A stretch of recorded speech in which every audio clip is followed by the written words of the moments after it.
The forest had not changed in 42 years. That was the first thing Ivan Stepanovich Vlasov always said when people asked why he kept coming back to the same stretch of Vologda woodland, the same trails, the same birch corridors, the same frozen silence that swallowed sound like a living thing. He knew every hollow, every crooked pine, every place where the soil turned soft and suspicious underfoot. He had walked these 300 hectares since the age of 9, first with his grandfather, then alone, then with dogs, and now, on the morning of March 28, 2024, alone again in rubber boots and an old quilted jacket the color of dead leaves. It was 6 minutes past 7 in the morning when he saw the smoke. Not a column of smoke, nothing dramatic. Just a thin gray thread rising between the trees, about 400 meters off his usual path in a direction he'd never walked because there was nothing there to walk toward. No road, no field. No ruins of any old farm that the regional maps might have forgotten. He stood still for almost a full minute watching it. The thread was barely wider than a finger, and it rose without wavering the way smoke rises only in total windless cold. He thought a campfire from a lost hunter. He thought a smoldering branch from last night's frost crack. He thought many things, and then he stopped thinking and walked toward it. The path he made through the undergrowth took 11 minutes. He counted his steps automatically. An old habit from his grandfather, who had taught him that a man who counts his steps never loses himself in the forest. 260 steps. Then the trees thinned, then opened completely, and he was standing in a small clearing he had never seen before. And in the center of the clearing was a structure that should not have existed. It was not a house. It was not a barn. It was a small cabin, perhaps 5 meters by 4, built from logs that had been gray and splitting for decades, with a roof so bowed it looked like the back of an exhausted animal.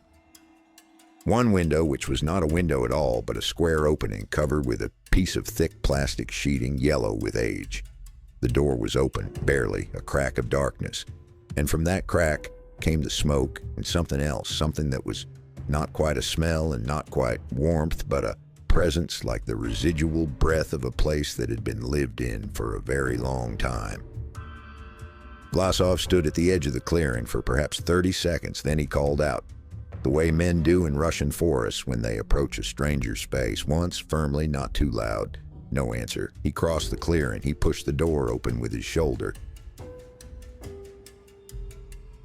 The old man was lying on a wooden platform that served as a bed, dressed in what had once been Soviet-era military-issue thermal undergarments. Now so washed and worn, they were the color of old snow. He was breathing, shallow, slow, the breathing of a man whose body has been conserving energy for a very long time, as if it had learned to take only what it absolutely needed, and no more. His eyes were closed, his face was extraordinary, deeply creased, heavily bearded, but structured beneath all of that, with a sharpness of bone that was almost architectural, cheekbones high and precise, forehead wide and calm. He looked like a man carved from something durable. He looked like he'd been old for 20 years and intended to remain exactly this old for 20 more. The cabin had almost nothing in it. A small iron stove in the corner, barely glowing, the source of the thread of smoke. A metal cup, a pile of cut wood neatly stacked low, a folded piece of canvas. And on every available surface of every wall, from the floor to as high as a standing man could reach, the scratches. Vlasov turned slowly and looked at them. They covered the walls so completely that in the dim light they seemed less like marks and more like a texture, a second skin grown over the wood. Thousands upon thousands of thin vertical lines grouped in sets of 5, the way prisoners scratch them. 4 lines and a diagonal cross, 4 lines and a diagonal cross, endlessly, methodically, filling every centimeter of available space and then continuing around the corners and up along the door frame and across the ceiling beam. He looked at them for a long time. He was not a man who frightened easily, and he was not frightened now. He was something else, something closer to the sensation of standing at the edge of a very large drop and suddenly understanding how high you are. He pulled out his phone. The signal was weak, but not dead. He called the regional emergency line, reported an elderly man in critical condition, gave coordinates from his GPS unit, and then he stood in the door of the cabin and waited. He did not touch anything. He did not go back inside. He stood in the clearing in the cold March air and looked at the thin smoke rising from the stovepipe and thought about how many years of scratches it would take to cover all 4 walls of a room that size, floor to ceiling. He was not a mathematician. He could not calculate it precisely. But the number that assembled itself in his mind was not small. The ambulance could not reach the clearing by road. The paramedic, a 31-year-old man named Sergei Ilyich Fatyanov, walked the last 1.5 kilometers through the forest carrying his kit bag. He arrived at 9:47, assessed the patient with the speed and efficiency of someone accustomed to doing a great deal with limited resources, established that the man was alive but critically dehydrated and hypothermic, and began warming and fluid replacement procedures. He also, as part of standard protocol for unidentified patients, completed a fingerprint scan using the mobile biometric unit that had been standard equipment for rural medical teams in the Vologda region since 2022. He almost did not run the scan. The old man had no documents, no identification of any kind, no phone, no bag, no object in the cabin with a name written on it. Nothing except the worn clothing and the scratched walls and the single metal cup. The scan was protocol, nothing more. Fatyanov pressed the device against the old man's right index finger, then middle finger, then submitted the query to the federal database. The response came in 17 minutes. Fatyanov was checking the patient's pulse when his tablet chimed. He looked at the screen. He read what was on the screen. He read it again.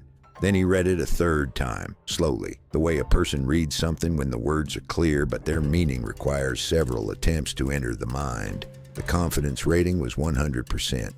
The match was with archived biometric data from a Soviet citizen whose file had been created in 1957 and last updated with a death record on March 27, 1968. The name on the file was 7 characters long. The name was familiar to every person alive who had attended school, watched television, looked at a postage stamp, stood in a city square, or looked up at the sky and wondered what was beyond it. For 18 seconds, Fatyanov did not move. Then he did something that was not part of protocol. He took his personal phone from his jacket pocket and photographed the tablet screen. The image was slightly blurred, taken quickly at an angle, in low light, but the name was readable. The confidence percentage was readable. The file number was readable. He sent the image to a friend in Moscow with a single line of text. "You will not believe this." He had no way of knowing in that moment that the message had already left the controlled information environment forever. That the image was moving through networks he could not see, replicating in ways he could not stop, heading toward people he had never met and platforms that would carry it to every continent within hours. He had no way of knowing any of that. He was a 31-year-old paramedic standing in a forest cabin in the Vologda region, looking at a dying old man, trying to understand what he was seeing.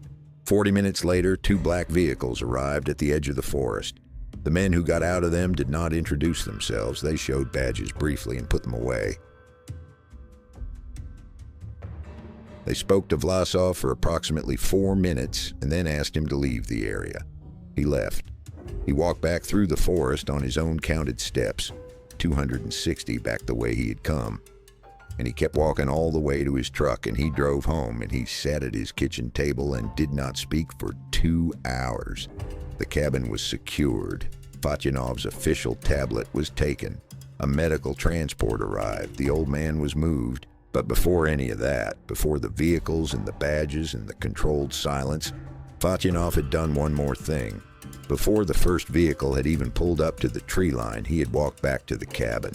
He had stood in the doorway and looked once more at the walls covered in scratches, at the 42 years of counted days carved into the wood by a fingernail or a stone or whatever tool a man uses when he has nothing and refuses to stop counting. And in the corner by the door, at approximately eye level for a man of medium height, perhaps 168 centimeters, perhaps a fraction more. Scratched not in the methodical groups of 5, but in careful, deliberate block letters. One word in the Latin alphabet. Fachinov took a photograph of that too. He did not know what the word meant. He was wrong about that, actually. Berthe is a word in an old Romance dialect, a variant form, a word that speakers of certain languages would have encountered in certain kinds of literature. It means freedom. The image was already in Moscow before the forest went quiet again. To understand what happened on the morning of March 27, 1968, you must first understand what had happened to Yuri Gagarin in the 7 years before it. On April 12, 1961, he had gone up 108 minutes.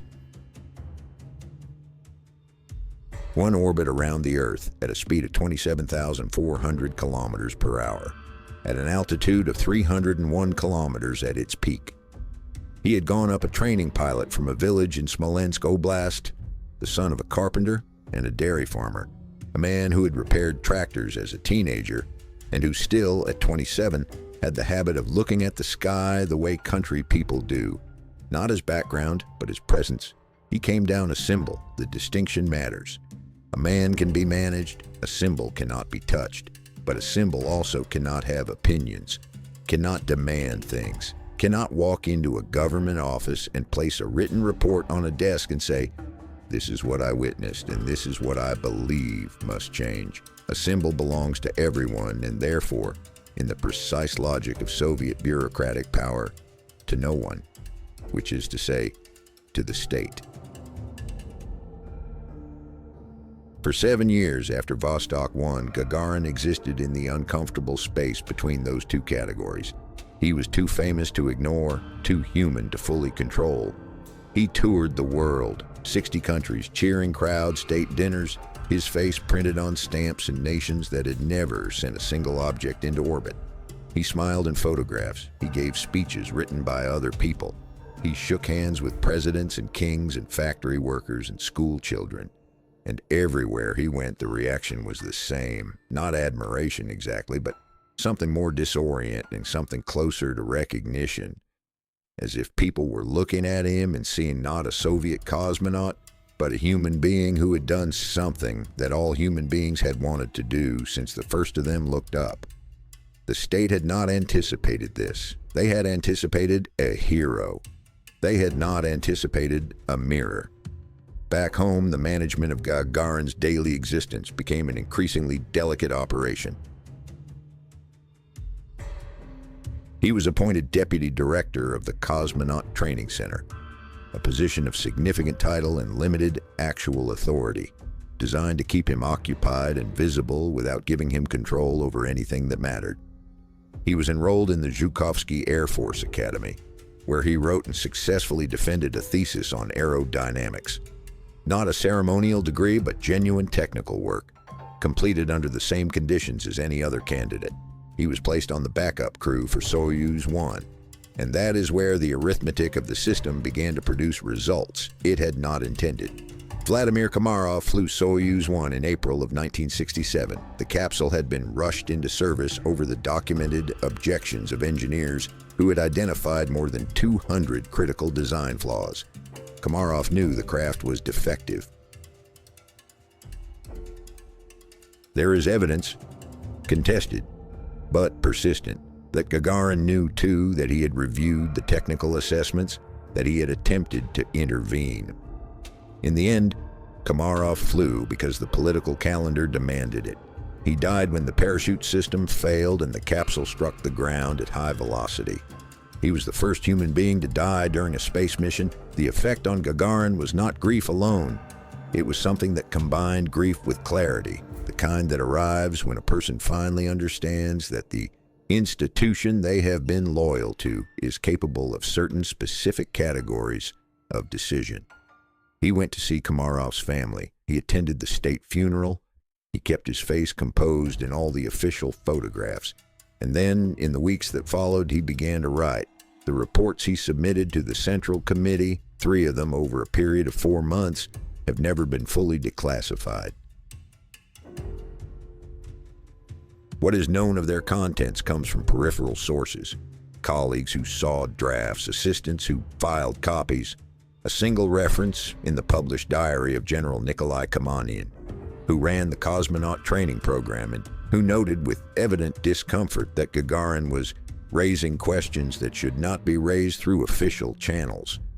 What the reports apparently contained: a demand for independent engineering review of all active spacecraft before crewed launches, a request that the decision-making process for flight assignments be restructured to remove political considerations from technical evaluations, and, most dangerously, most unforgivably in the language of that particular system, a request for a formal inquiry into the circumstances of Komarov's death that would be conducted not by the committee that had approved the launch, but by an independent body with authority to assign individual responsibility. He also concurrently renewed his application to return to active flight duty. He had not flown in space since 1961. He wanted to go back. He had said so repeatedly, publicly and privately, with the particular persistence of a man who understands that the thing he's best at and most alive doing is the one thing that the people who control his schedule have decided he must never do again. The official reason given for keeping him grounded was always protective.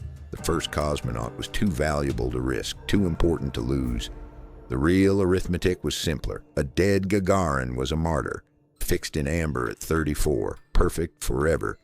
A Gagarin who flew again might crash again, might survive again, damage might become complicated. By the autumn of 1967, he had been granted a partial concession. He could resume training flights in standard aircraft, working toward recertification as a military pilot. He began in October. By early March of 1968, he had logged enough hours to be considered for solo flight qualification. The training sortie scheduled for March 27th was part of that process. A dual-control flight with his instructor, Vladimir Seryogin, in a MiG-15 standard evaluation of handling and situational awareness in cloud conditions. The weather that morning was poor. The cloud base was significantly lower than the briefing data indicated. Later analysis would establish that the crew was told to expect a ceiling of 10,000 meters when the actual ceiling was nearer to 450 meters. Into this discrepancy, at some point during a routine descent, the aircraft entered a spiral from which it did not recover. It struck the ground near the village of Novo Selovo at high speed. The impact was, by all accounts, total. What followed was swift and, in retrospect, striking in its choreography. By the evening of March 27th, the crash site had been secured by military units. The investigation was placed under the authority of a state commission that reported to the same command structure that had approved the flight. The remains recovered from the site were described in the official record as fragmentary. The aircraft had entered the ground almost vertically. The impact zone was small. Identification was conducted through personal effects and partial physical remains rather than intact bodies. The official investigation, published in December of 1968, concluded that the crew had entered a spin while attempting to avoid a foreign object, a weather balloon perhaps, or a flock of birds, and had been unable to recover due to insufficient altitude.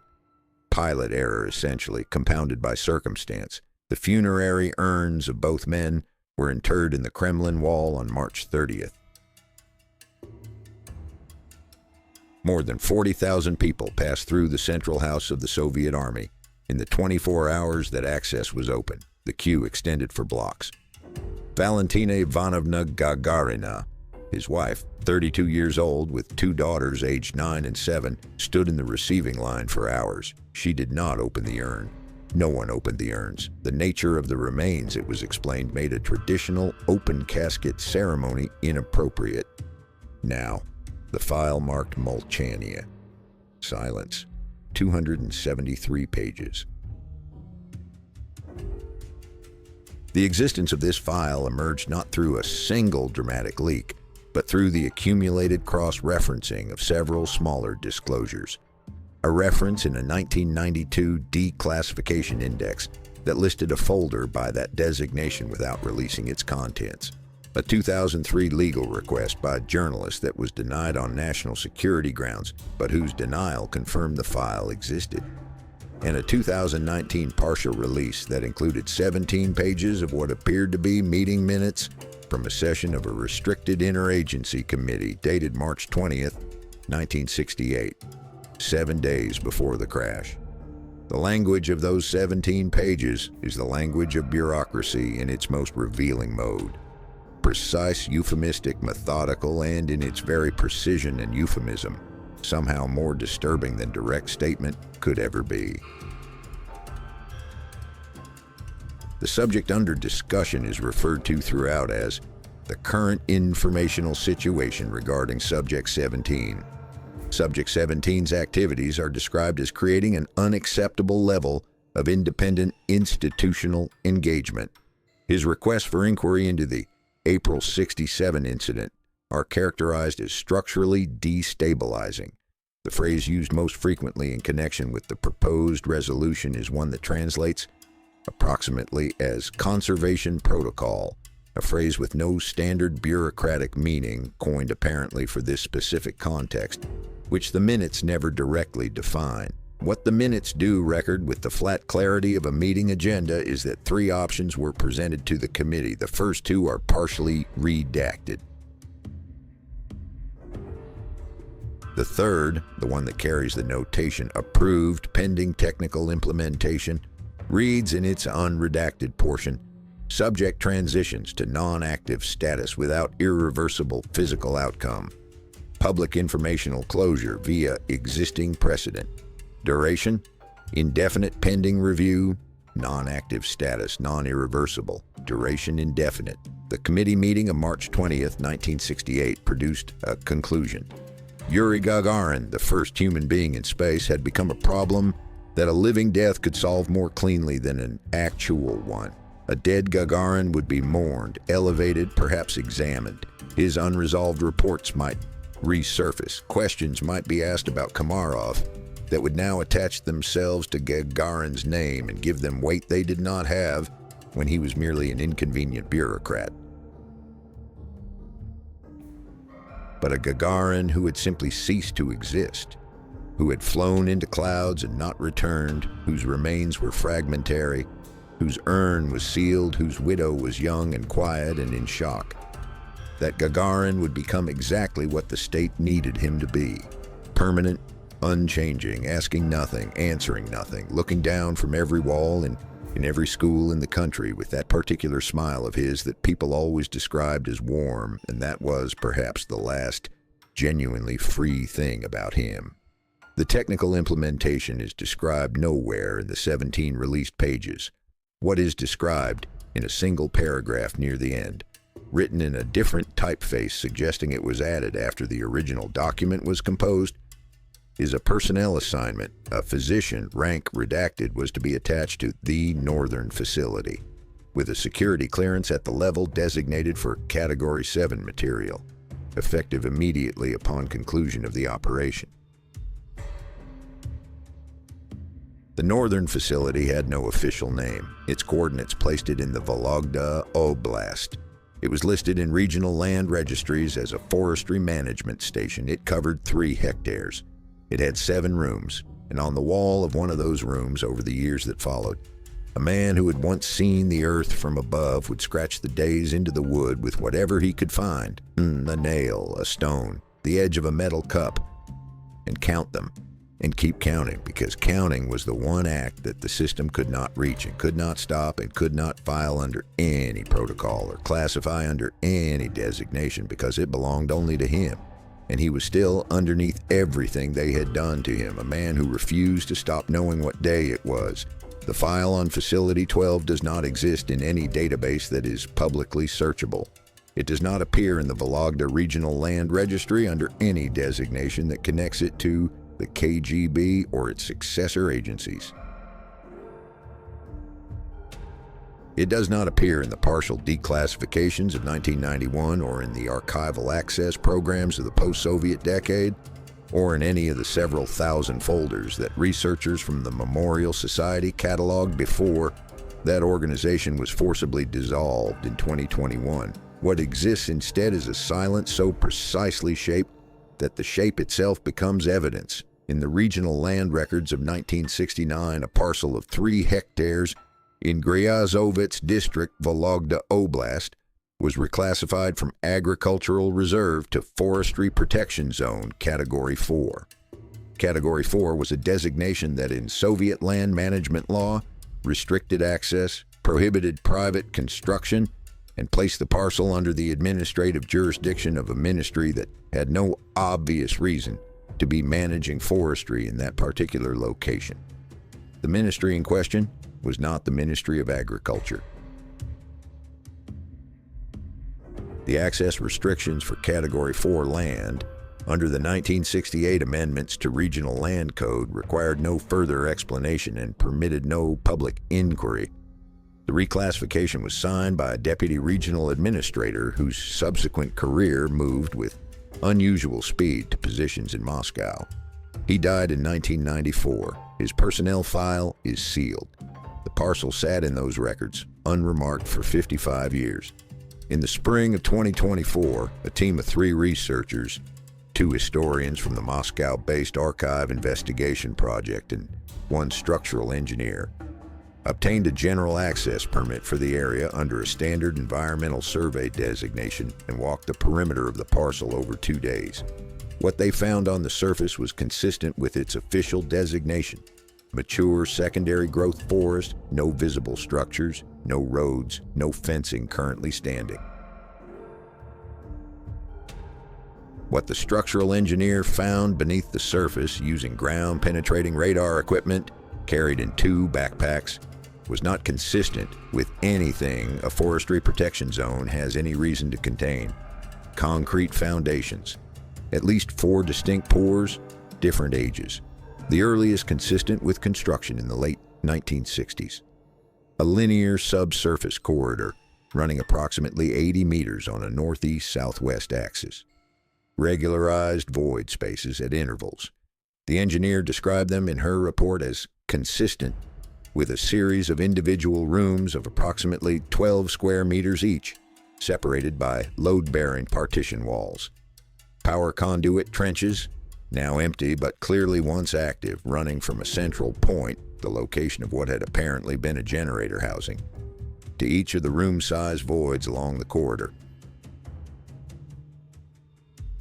And at the southwestern end of the corridor, a single anomaly, a void space slightly larger than the others with a secondary concrete pour adjacent to it that the engineer described as possibly a collapsed secondary structure or addition. Post-original construction, 7 rooms, 1 corridor, 1 generator, 3 hectares of trees on top of it growing undisturbed for decades over everything the ground was holding. The expedition found ruins on the surface as well, partial. A length of corroded metal fencing barely visible at ground level, its posts long since fallen, 2 concrete anchor blocks of the type used to secure prefabricated utility buildings, and in one location exposed where tree roots had shifted the soil, a section of reinforced door frame still attached to a fragment of the original concrete wall, approximately 30 centimeters wide, the door itself long gone, but the frame intact enough to reveal one detail. The hinge mechanism was positioned on the exterior of the frame. The door had opened outward. From the perspective of whoever was inside, it could not be pulled open. It could only be pushed from outside. The researchers documented everything. They submitted their findings to 3 separate institutions. They heard nothing back from 2 of them.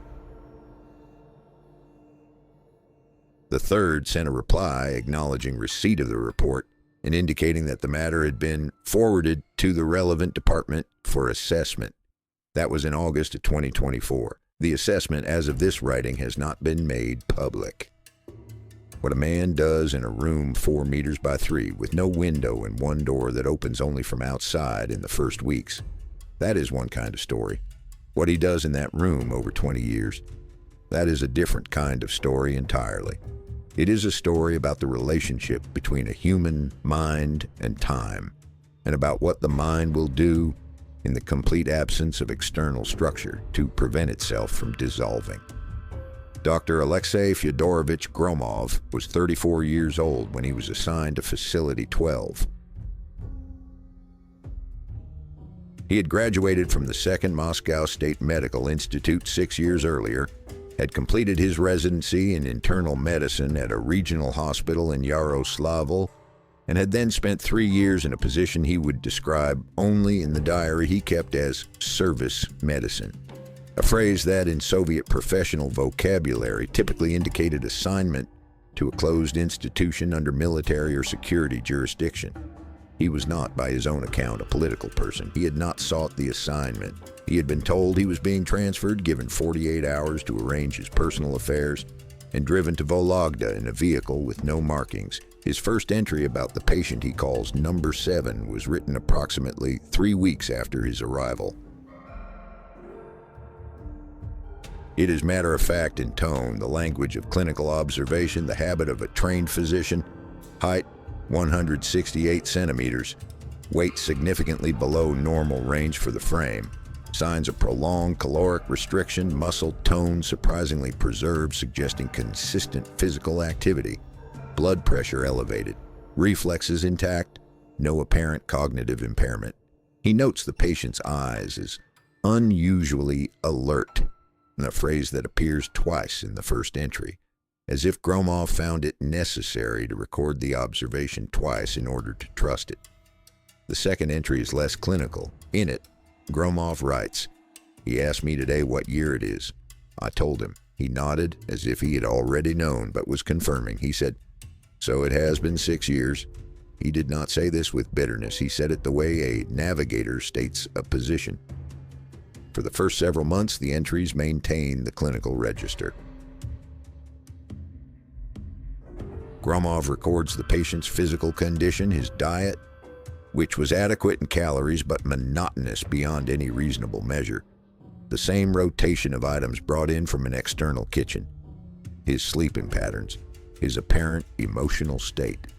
The picture that emerges from these months is of a man engaged in a systematic and entirely self-constructed program of interior maintenance.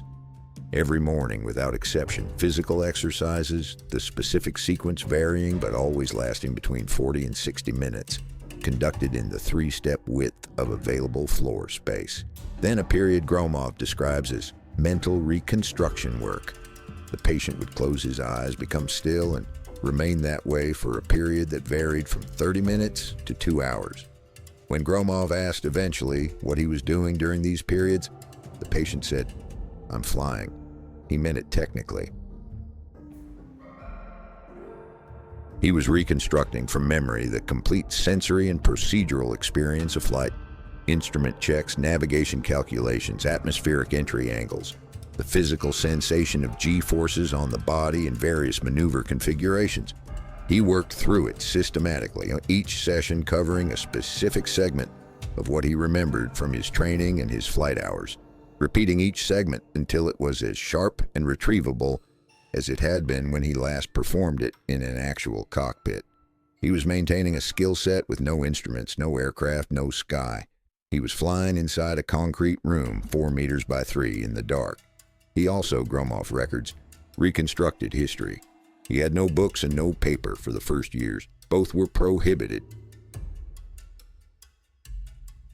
So he worked through what he carried in his memory, the complete sequence of events from the October Revolution forward, as he had learned it and as he continued to interrogate and revise it in the privacy of his own recall. He worked through mathematics. He had studied physics before his selection for the Cosmonaut program, and he could sustain himself in calculation for hours. He worked through literature he had memorized: Pushkin, Lermontov, Mayakovsky, passages from Tolstoy that he had committed to memory in school and had never expected to need in this particular way. He recited them to himself in a low voice. Gromov could hear him sometimes from the corridor, a murmur through the door. Not the sound of a man breaking down, but the sound of a man keeping himself assembled word by word, the way a craftsman keeps tools in order, not because he is using them today, but because the day he needs them, they must be ready. The scratching on the walls began, Gromov notes, in the first month. It was not frantic. It was not the marking of a man in despair. It was methodical. 5 marks, then a diagonal cross, the way everyone knew from history books about prisoners, about soldiers behind enemy lines, about anyone for whom the preservation of the count mattered more than the weight of what was being counted. The patient scratched 1 group per day, always in the same area, the same wall, working left to right, top to bottom, moving to the next section when the current one was full. He never scratched 2 groups in a day. He never missed a day. 20 years is 7,305 days, and that is very nearly the number the researchers counted in the ruins of the room. 7,309. 4 extra marks. Gromov's diary offers a possible explanation. In the first days before the patient had oriented himself fully to the new environment and its rhythms, in those first disorienting days, he may have scratched 1 extra mark each morning, then corrected back to the single daily count. 4 days of double counting in the first 4 days of 20 years. Then precision restored and maintained for the remainder. In 1974, Gromov asked permission to bring the patient books. The request was refused without explanation, returned to him with a single stamp and no written notation. In 1976, he requested that the window in the room, which had been sealed from the time of the patient's arrival, be reopened to allow natural light. The request was returned with the same stamp. In 1978, he wrote a formal medical report arguing that the patient's long-term physical and psychological integrity was being compromised by conditions that were not necessary for the purposes of containment, and that constituted, in Gromov's clinical assessment, a form of medical harm for which he, as the attending physician, bore professional responsibility. The report came back with a handwritten note in the margin. Not subject to review. He kept coming anyway, every day, every week for 12 years. At some point, Gromov cannot identify precisely when. The diary does not mark a clear transition. The visit shifted from medical duty to something else. He stayed longer than the examination required. He began bringing small things that were not prohibited. A piece of good bread from his own ration once. A folded piece of paper with a hand-drawn diagram of a chessboard, which was taken away at the next inspection, but which both men had already memorized. The chess games that followed were conducted entirely in spoken notation. White's knight to f3, black's pawn to e5, both men seated on opposite sides of a bare table, eyes sometimes closed, sometimes open, moving pieces through a board that existed only in the shared space of 2 minds maintaining the same position simultaneously. Gromov records one exchange from these games. In an entry dated sometime in 1981, he does not give the exact date. He had stopped recording exact dates by this point, a telling omission. The patient had just announced a move that put Gromov's king in check. There was a pause. Then, without changing his tone, the patient said, "When Korolev was dying, I sat with him for an hour before the surgery. He was afraid. I'd never seen him afraid of anything. I told him, a man who has already been to the edge of space has nothing left to fear from a surgeon." He laughed. That was the last time I heard him laugh. He moved another piece. Your king is still in check. Sergei Pavlovich Korolev, the chief designer of the Soviet space program, died on the operating table in January of 1966. The story of that hour, if it occurred, belongs to no existing historical record. It was in 1986 that Yastrabov arrived. His full name does not appear in Gromov's diary. He's referred to only as the new head of security, and then later as simply Y. He was younger than Gromov, perhaps 30, perhaps slightly more, and he had come apparently from a posting elsewhere in the security apparatus, transferred to Facility 12 through the same opaque administrative process that had brought Gromov there 12 years earlier. He was, Gromov notes, professional and quiet and not unkind. He did his job without visible difficulty for the first several months. Then he began asking Gromov questions, not about the patient's medical condition, questions about the patient himself, who he had been, where he had come from, why the security designation for this particular facility was the highest Yastrobov had ever encountered in his career, higher than facilities he had worked at that held individuals he had been told were genuinely dangerous. Gromov did not answer the questions directly. He could not. He had signed documents that prohibited him from discussing anything about the facility with anyone outside the chain of command, and he was not certain that Yastrobov was asking in the spirit of sincere ignorance rather than institutional testing. But Yastrobov was persistent in the quiet way that some people are. Not demanding, not threatening, simply present and attentive, returning to the subject at intervals of weeks, building the question gradually the way water builds pressure behind a dam, not by force, but by accumulation. The answer came not from Gromov, but from the patient himself. Gromov was not present. He learned of it from Yastrobov's face the following morning, a specific quality of stillness, the stillness of a person who has received information that has reorganized something fundamental in how they are standing in the world. Yastrobov said nothing. He performed his duties. At the end of the day, as Gromov was preparing to leave, Yastrobov stopped him in the corridor and said very quietly, "I cannot carry this." 4 words. But Gromov understood them completely because he had said the same 4 words to himself in various forms every day for 12 years.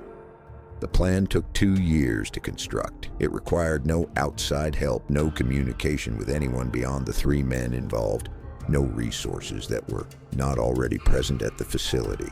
It required patience and the particular kind of courage that does not announce itself, the kind that simply continues day after day to make the next small decision in the same direction until the direction becomes irreversible. In 1988, the facility's electrical generator experienced a failure that required the evacuation of all personnel from the secure zone for safety assessment. The evacuation was documented in the maintenance log. The generator failure was documented as accidental. The log entry was signed by Yastrobov. The 3 men who left the facility that evening did not return. The maintenance log was found in the ruins during the 2024 expedition. The entry for the generator failure was still legible. In the margin, in pencil so light it was almost invisible, someone had written 2 small letters, U.A. The handwriting was not Yastrobov's. It was not Gromov's either. Graphological analysis would later compare it to samples from a 1961 training document held in the Cosmonaut archive. The comparison was not inconclusive. The comparison was not inconclusive at all.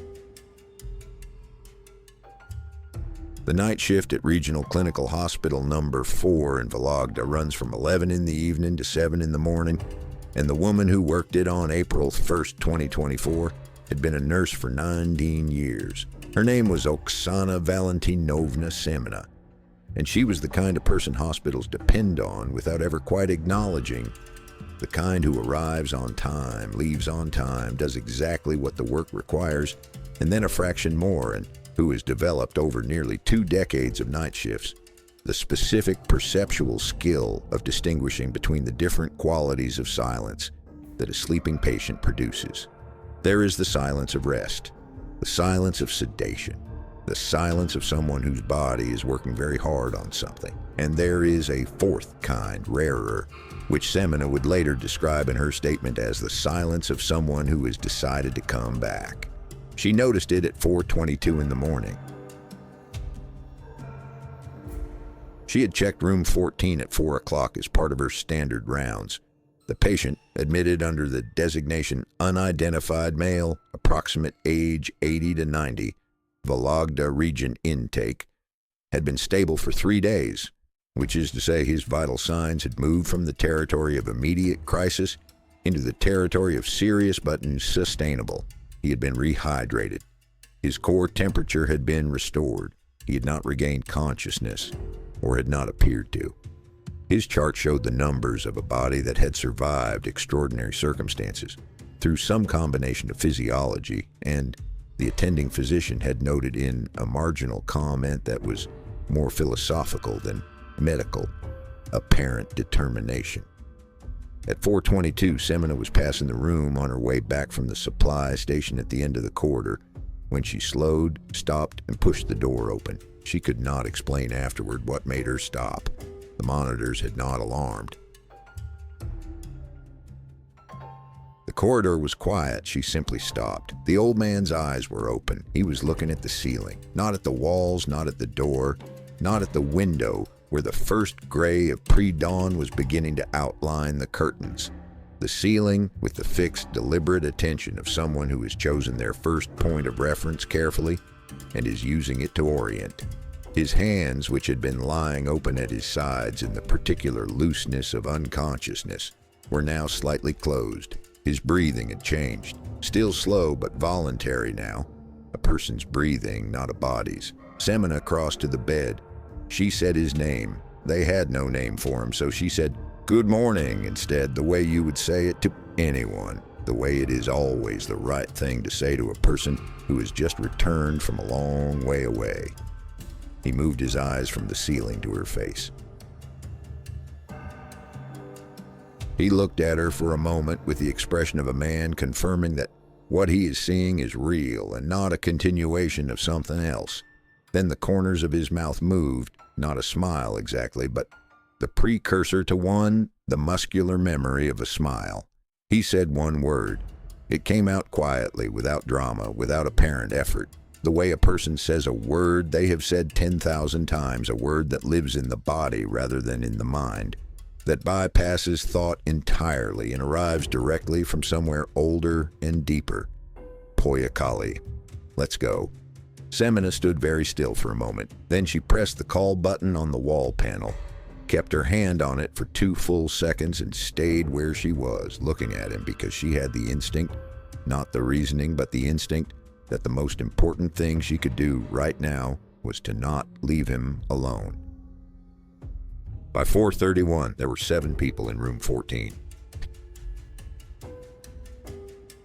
The night physician, 2 additional nurses, a security officer from the hospital's administrative wing. Hospitals in Russia of that size have one on the night shift, a formality that rarely requires action. And within minutes of the initial alert reaching the regional FSB office, 2 men who arrived without introduction showed identification briefly and positioned themselves near the door without participating in the medical activity. Their presence was noted by everyone in the room. No one commented on it. Investigator Mikhail Alexeyevich Kornilov arrived at 5:47. He was not FSB.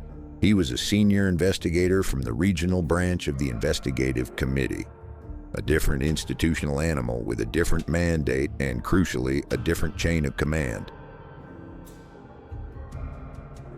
He had been called because the biometric match from 3 days earlier had generated an internal conflict between agencies that had not yet resolved itself into a clear jurisdictional structure. And in the absence of clarity, someone had defaulted to calling a civilian investigator on the theory that a civilian investigator could be managed more easily than the question itself could be answered. This was a miscalculation. Kornilov was 51 years old, heavyset with the permanent expression of a man who has heard most of the things people say and found the majority of them less interesting than the things people don't say. He had worked complex identity cases for 22 years.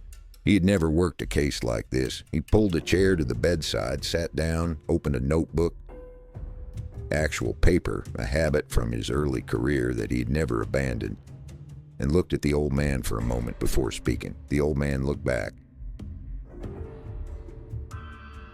His eyes were fully alert now, dark and steady, taking in Kornilov with the unhurried assessment of someone who has had a great deal of time to develop patience and has decided to extend it to this particular morning. Kornilov said, "I need to ask you some questions. I will start with the simplest one. What's your name?" The pause that followed lasted long enough that the physician shifted his weight and one of the nurses looked at the monitor, checking, not because the patient was in distress, because the weight of the pause was such that the room required an action from someone, and the monitor was the only neutral thing to look at. Then the old man said, "My name is Yuri, old Yura, who should have died a long time ago." He said it in a flat, even tone, not theatrical, not broken. The tone of a man stating a documented fact that he has had decades to make his peace with. He did not look away from Kornilov while he said it. He did not add anything. He let it sit in the room and waited to see what the room would do with it. Kornilov wrote something in his notebook. He asked, "Patronymic?" "Alexeyevich." "Place of birth?" "Village of Klushino, Kshatsky district, Smolensk Oblast," Kornilov wrote. The two men at the door had not moved. The physician had stopped pretending to review the chart. Semena was still in the room, standing slightly to the side, and she would say afterward that what she felt in that moment was not excitement or fear, but something she could only describe as the sensation of a very long sentence finally reaching its period. What followed over the next 6 hours was not an interrogation and not a debriefing and not exactly a confession, because a confession implies guilt, and this was something different. It was a man talking for the first time in a very long time to people who were outside the system that had held him, and the talking had the quality of something that had been under pressure for so long that once it began, it organized itself without effort, moving from earliest to most recent, with the structural coherence of a story that had been told and retold internally, in the dark, until every element was exactly where it belonged. He talked about Klushino first, a village of perhaps 60 families, a world of fields and forest, and the specific rhythms of agricultural life in that part of Russia. Early mornings, seasonal work, the way the quality of light changed over the fields in different months. His father, Alexey Ivanovich, a carpenter, a man of few words and precise hands who built things to last and who believed that the measure of a person was the quality of what they left behind when they left a room. His mother, Anna Timofeyevna, a dairy worker on the collective farm who sang while she worked, not performing, just singing the way some people think aloud, the melodies running continuously beneath whatever else was happening. The war arrived in Klushino in 1941. German forces occupied the village, a family in the village. He paused here, the first pause in the narrative, brief, was forced into labor. His younger brother Boris and his sister Zoya were taken by the occupiers for forced labor deployment. He was 9 years old. He watched them leave and did not know if he would see them again. He did see them again after liberation, but he spoke of those months as a kind of first education in what it meant to live under a system that considered some lives less significant than its own requirements. He said this without rhetorical emphasis. He said it as a man states a formative experience. The first pilot he ever saw up close was in 1943. A Soviet aviator whose aircraft had made an emergency landing in a field near the village.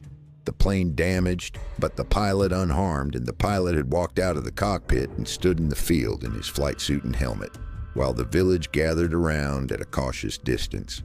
This uniformed, goggled person who had fallen from the sky and was now standing in the mud with the same feet as everyone else. The young Yuri had pushed through to the front of the crowd and looked at the aircraft and then at the man and thought, with the absolute clarity that certain childhood moments possess, there is a person who sees the earth from above. He would use almost exactly this phrase 60 years later, lying in a hospital bed in Vologda at 4 in the morning, and the precision of it, the specific quality of the observation, the child's framing of flight not as speed or power, but as perspective, struck Kornilov as the detail least likely to be fabricated, the kind of thing only a person who had actually thought it could reproduce.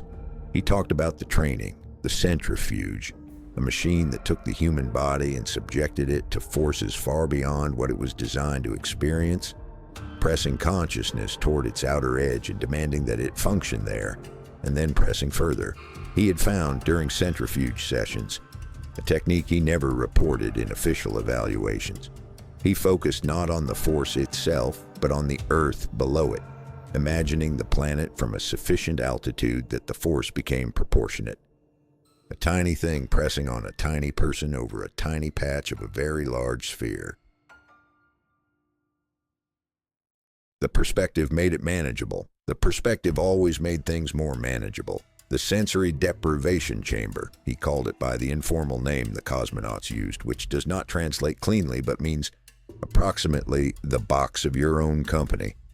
He spent 120 hours in it during preparation. He had filled the time by singing folk songs first, then the romances his mother had sung, then operatic melodies he had heard on the radio and remembered without knowing their names, humming the melody and filling the missing text with sounds that served the musical purpose without meaning anything. The physicians monitoring the session had recorded that Subject 7 remained vocally active for the majority of the isolation period. In their clinical notes, they characterized this as positive adaptive behavior. He had characterized it in his own account of the session as, "I did not want to be quiet. Quiet is what the box wanted. I refused to give it to it." Korolev he spoke about at length. Sergei Pavlovich Korolev, the chief designer, the man who had built the program from the components of ambition and secrecy and engineering genius, and had driven it forward through a system that simultaneously needed him and was constitutionally incapable of acknowledging what he was.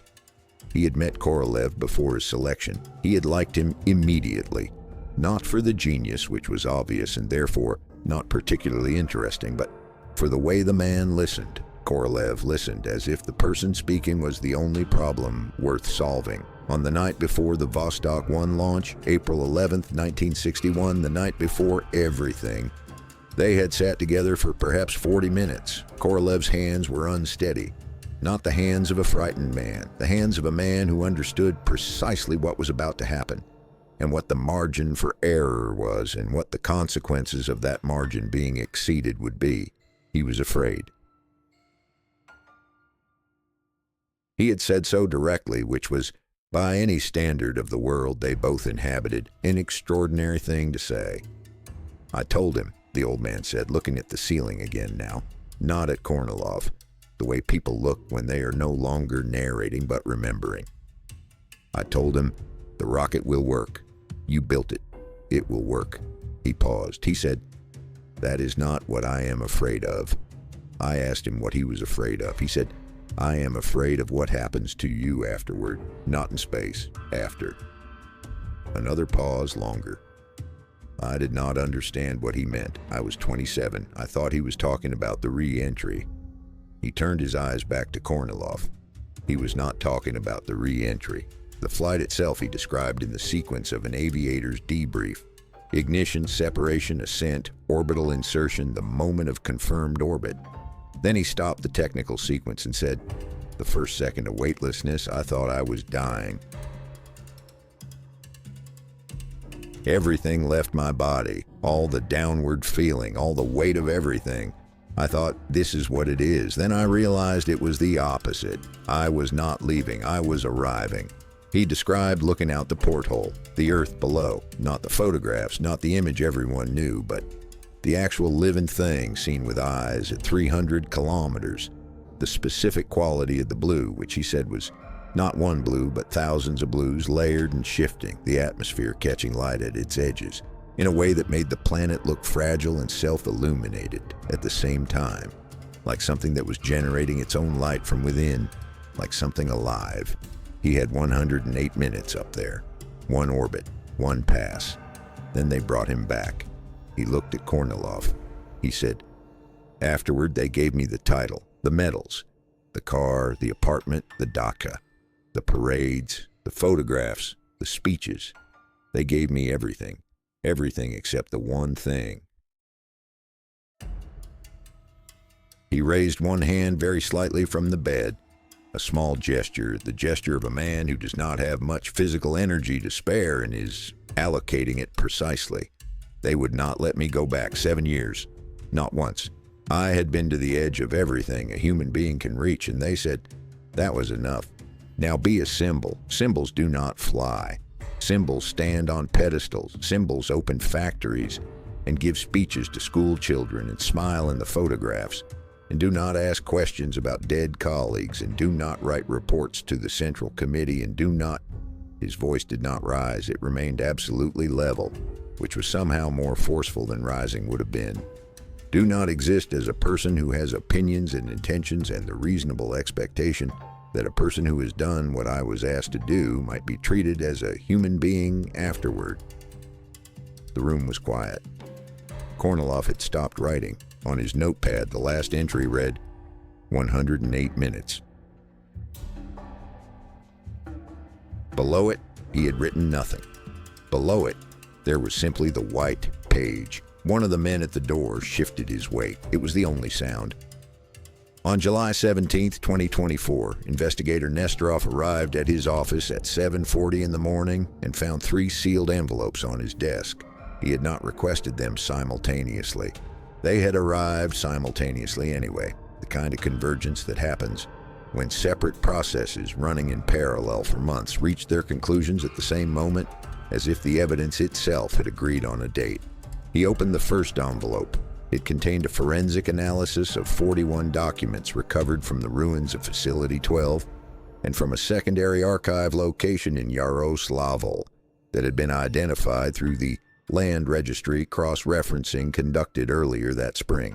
The laboratory had examined paper composition, ink chemistry, typewriter wear signatures, and binding materials. Their conclusion occupied 3 lines at the bottom of a 14-page technical report. All documents were authentic, paper consistent with Soviet state institutional production, 1965 to 1970, ink formulations matching those used exclusively in KGB administrative offices during the same period, typewriter signature, a machine designated Progress, model year 1963 with characteristic wear on the letters DO and the Cyrillic soft sign, consistent with equipment cataloged in the Moscow security apparatus inventory of that decade. Among the authenticated documents was a medical card, patient designation, number 7, physical descriptors recorded at intake, March 28, 1968, height 168 centimeters, blood type second positive, scar tissue on left shoulder consistent with a childhood burn, pigmented nevus on right forearm, slight leftward facial asymmetry affecting the orbital region. Nesterov put the medical card down and opened the official personnel file of Senior Lieutenant Gagarin, Yuri Alexeyevich, compiled by the Soviet Air Force in 1957 and updated through 1967. He had requested it 3 weeks earlier, and it had taken 11 days to arrive, which told him something about the number of hands it had passed through before reaching him. Height, 168 centimeters. Blood type, second positive. Physical notes from the Cosmonaut Selection Medical Board. Scar tissue, left shoulder. Origin recorded as domestic burn, childhood. Pigmented nevus, right forearm. Facial asymmetry, orbital region, left side. He read the 2 documents side by side for a long time. Then he set them on his desk parallel to each other, precisely aligned, and moved on to the second envelope. The DNA analysis had been commissioned through 2 entirely independent laboratories, one in Moscow, one in St. Petersburg, using samples that had been handled by separate evidence chains with no shared personnel at any point. The reference sample was a blood draw preserved in the Soviet Space Medicine Biobank, cataloged under the designation KP-3-/-19-60-1, taken from cosmonaut candidate Gagarin during his pre-flight medical evaluation in the spring of that year. The comparison sample was a blood draw taken from the Vologda patient on April 3, 2024, under the supervision of 2 independent physicians and a notary.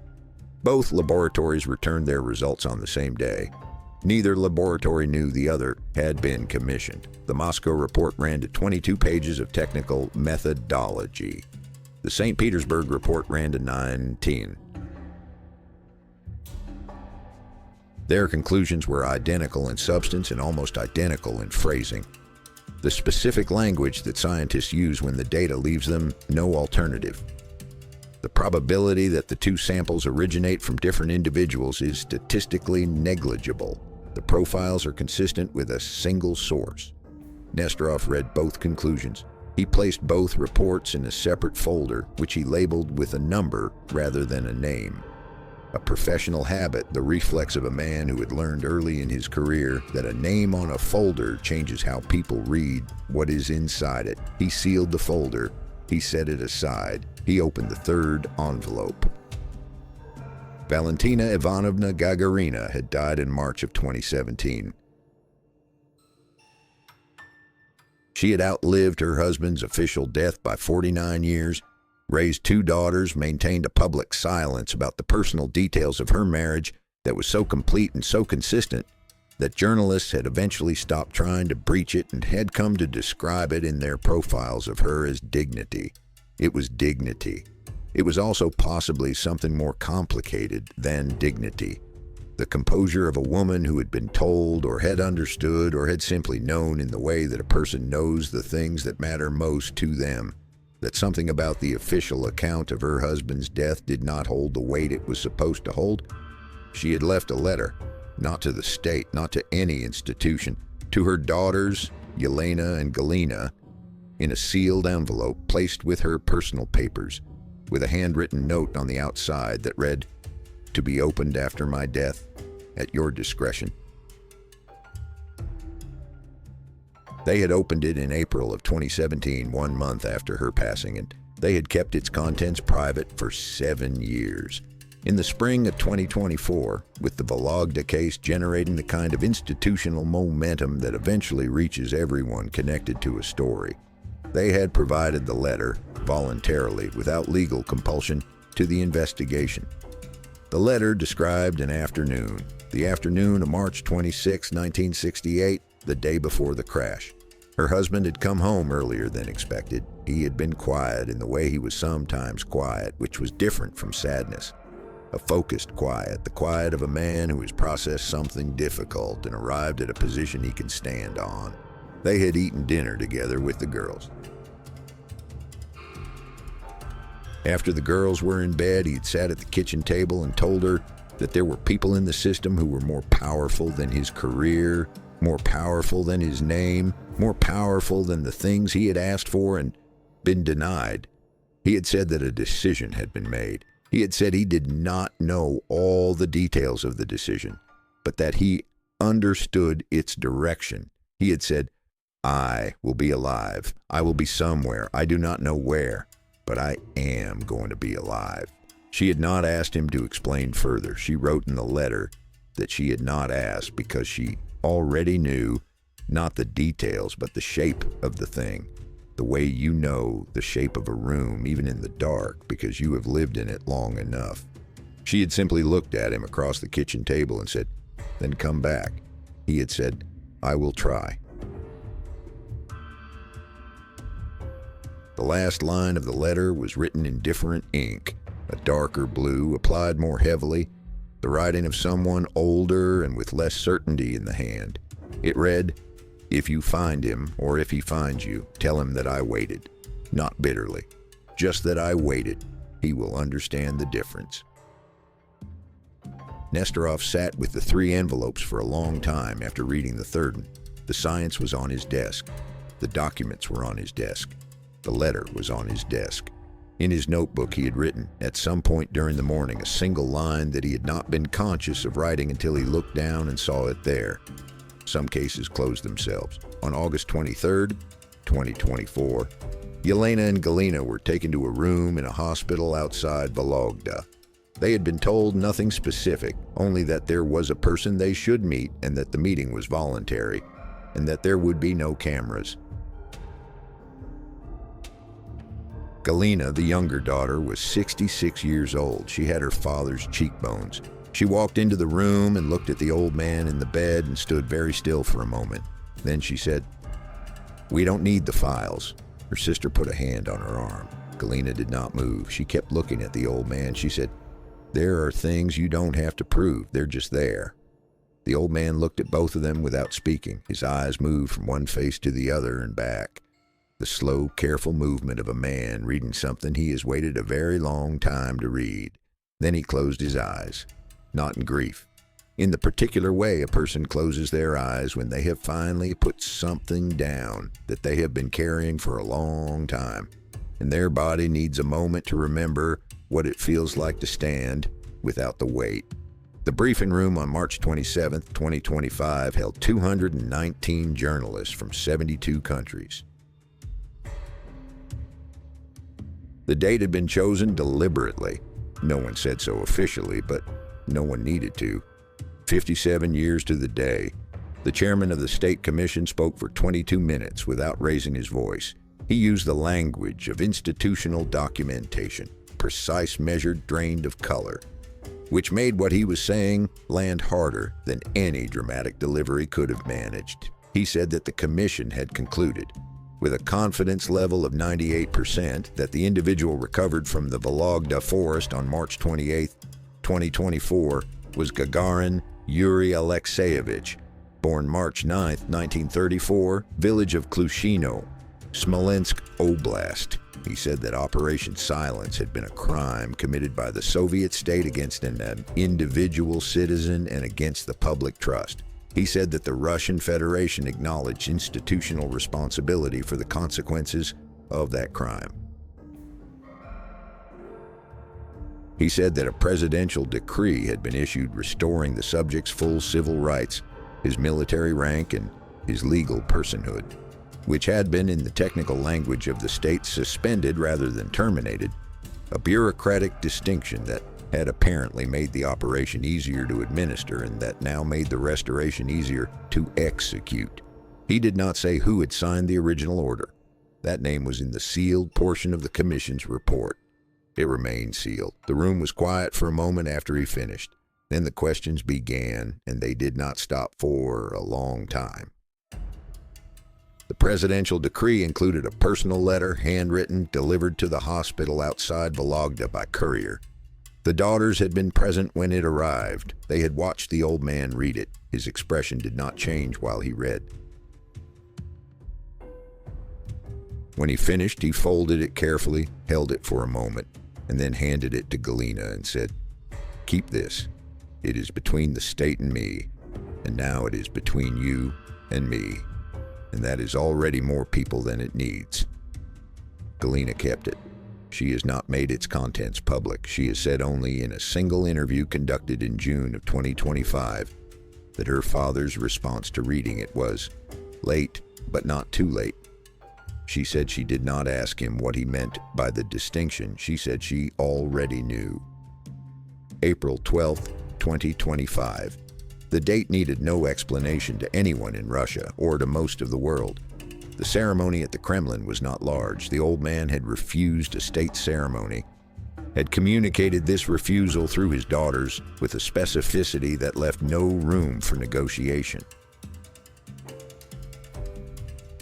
What took place instead was a small formal gathering in one of the smaller reception halls. Officials, family, the investigative team, Fachinov, the paramedic, Vlasov, the hunter, who had walked 260 steps through the forest and found a thread of smoke. Gromov had died in 2011 in Yaroslavl of heart failure, having told no one for the remaining 23 years of his life what he had been part of. The diary had been found in his apartment by a niece who had not known what it was and had stored it in a box for 12 years before the Vologda investigation gave it meaning. Yastrabov was alive. He was 81 years old. He sat in the second row and did not speak to anyone before the ceremony. Afterward, he and the old man sat together for 40 minutes in a side room with the door closed. No one knows what was said. No one asked. The old man arrived in a wheelchair and a dark suit that had been tailored for him. The first new suit he had worn in more than 5 decades by his own count. He looked at the room when he entered it with the expression he had shown Semena at 4:22 in the morning, orienting, assessing, present. He was asked if he wanted to say anything. He said yes. He spoke for less than 3 minutes. He did not use notes. He said, "On this small blue planet, people spend their lives keeping other people in the dark. The line between a person and a prisoner is thinner than it looks to those who have never stood on the other side of it. I stood on the other side for 20 years. I am standing on this side now. The planet is the same planet. It is still very small. It is still very beautiful. That part did not change." He paused. "That part never changes." The room was silent. Then the applause began. Not the organized applause of a formal ceremony, but the uneven, building kind. The kind that starts with one person deciding and then spreads because the decision is obviously correct. He went home to a house near the forest outside Vologda. He had asked for that specifically, and not Moscow. Not the apartment the state offered, not anywhere with a view of pavement. The forest. He read. He wrote poetry, mostly in a small notebook in the handwriting that Kornilov had once compared to a training document from 1961. His grandchildren visited. He talked to them about the earth the way a person talks about something they love without condition, as a fact, not a sentiment. His grandson, 8 years old, asked him once what space was like. He thought about it for a moment. Then he said, "The earth is blue, very small, like something you could hold, protect it." The boy looked at him. "Did you protect it?" The old man looked out the window at the trees. "I tried," he said. "That is all that anyone can do." He died on April 29th, 2027, in his sleep in the house near the forest. He was 93 years old. The cause of death was recorded as natural. The heart, finally, after everything it had been required to sustain, deciding that it had done sufficient work. On the nightstand beside him, a notebook open to a page of handwritten verse, the last line unfinished, a dash at the end where the next word had not yet arrived, and a small metal medallion, its cover open, its interior worn smooth from handling. His daughters chose the headstone together. They did not consult the state. They did not use his rank, his title, the date of his flight, the name of the mission, or any of the official language that had surrounded him for 60 years like a second atmosphere he'd never asked to breathe. One word in Latin letters cut into the stone: Berte. 4 questions remained unanswered in the Commission's public record. The name of the official who signed the original conservation protocol has not been released. The Commission states that the individual is deceased and that the release of the name is under review for historical record purposes, a phrase that, in the language of these processes, means it may be released in 20 years or never, depending on which proves more convenient. The records of Facility 12 indicate that number 7 was not the only individual held there. 6 other designations appear in the authenticated documents, number 1 through number 6, with intake dates ranging from 1960 to 1973. Their identities have not been established. Their fates are not recorded in any document the investigation has so far recovered. They are 6 names that are not names, 6 presences in a corridor of 7 rooms, and they remain exactly where the system left them, in the space between documented and disappeared. Valentina Ivanovna's letter describes a conversation on March 26, 1968. The Commission has assessed this as consistent with the timeline established by other evidence, whether she knew more than the letter reveals, whether the decades of composed public silence contained a knowledge more complete than grief alone could explain, is a question her daughters have declined to answer. They have said once in a joint statement issued through their legal representative, "Our mother was a remarkable woman, let that be sufficient." And finally, why 2025? Why that year for the recognition and not an earlier one? The Commission does not address this question. Several journalists have asked it in various forms since the March briefing, and the answer they receive is always a variation of the same non-answer. Institutional process, evidentiary threshold, the necessary time for a complete investigation. These are answers that explain the mechanism without explaining the decision. The decision was made by people who are still alive in a system that is still operating, and the reasons it made are the kind that do not appear in Commission reports. They appear instead in the space the reports leave empty.